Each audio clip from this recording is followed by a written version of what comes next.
Ya. Selamat sore Bapak Ibu sekalian, selamat sore Lose. Saya Arlina dari Jakarta. Jadi saya pertama kali mengikuti terapi longevitologi ini pada tanggal 3 September tahun 2020. Karena saya beberapa kali diinfo mengenai manfaat longevitologi dan dikirimi berbagai testimoni oleh atasan suami saya, Ibu Mutia. Lalu karena mengingat terapi ini kan energi positif ya dan hampir tidak ada efek samping sama sekali, maka saya eh, coba bergabung dalam grup terapi. Saat itu keluhan saya adalah nyeri di bahu dan sering migrain, serta saya punya miom yang ukurannya memang cukup besar. Setelah pertama mengikuti terapi longevitologi, nyeri bahu dan migrain berkurang. Lalu pada Januari 2021 itu sekitar akhir Januari saya periksa lab darah. Halo, mungkin saya periksa lab darah, kemudian diketahui HB saya itu sangat turun, rendah sekali 7,5. Kalau normalnya itu pada wanita 12 sampai 16, jadi hampir separuhnya ya. Dan ketika menstruasi hari pertama kedua itu keluarnya deras sekali. Jadi diduga memang karena miom yang membesar. Kemudian saya menjalani operasi laparoskopi pengangkatan rahim dan miom tanggal 23 Januari. Dan pemulihannya itu cepat sekali, nggak ada sakit. Lalu nyeri bahu dan migrain malah menjadi hilang. Pada pemeriksaan lanjut melalui hasil jaringan setelah rahim dan miom saya diangkat, ternyata saya menderita keganasan yang langka atau sarkoma pada rahim dan miom, atau kalau secara medis adalah leomiosarkoma. Kemudian saya diputuskan menjalani kemoterapi 9 siklus, dan setiap satu siklus saya harus dirawat inap 4 malam karena setiap hari kemoterapinya berjalan 16 jam.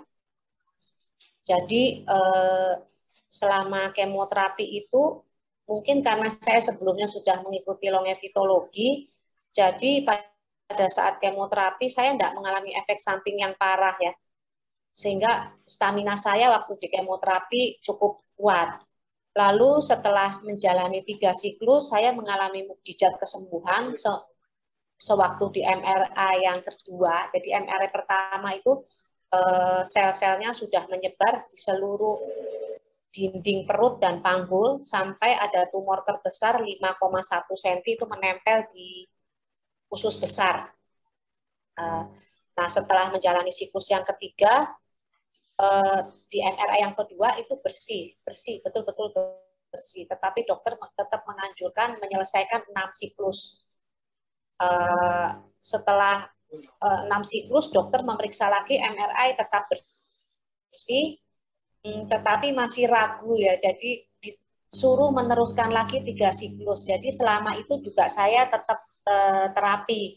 Cuman terus terang memang mungkin tidak intens gitu ya. Harusnya kan sehari 2 kali gitu. Tetapi saya mungkin kadang kadang uh, ikut, kadang enggak gitu. Jadi tidak intens. Tetapi hmm, pada waktu mengikuti saya usahakan memang pertamanya susah ya untuk konsentrasi dalam 1 jam itu nggak ngapa-ngapain, jadi fokusnya itu kemana-mana. Tetapi kalau dibiasakan misalnya sembari meditasi atau apa, kemudian juga dalam doa gitu ya, fokus itu jadi tubuhnya rileks sehingga membiarkan mungkin energi dari longevitologi itu masuk dengan lebih lancar gitu.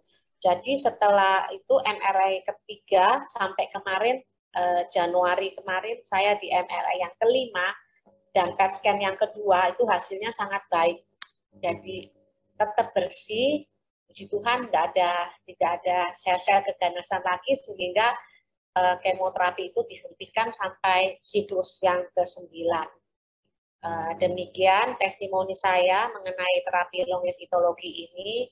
Saya mau mengucapkan banyak terima kasih untuk yang membimbing saya, itu Pak Roy ya waktu itu di grup, dan saya masih tergabung juga di grup, dan apa, kalau menyempatkan diri untuk ikut terapi itu kalau pagi dan malam gitu. Jadi badannya sampai sekarang saya enggak mengalami efek samping yang berarti gitu. Demikian testimoni saya, Pak Haryono.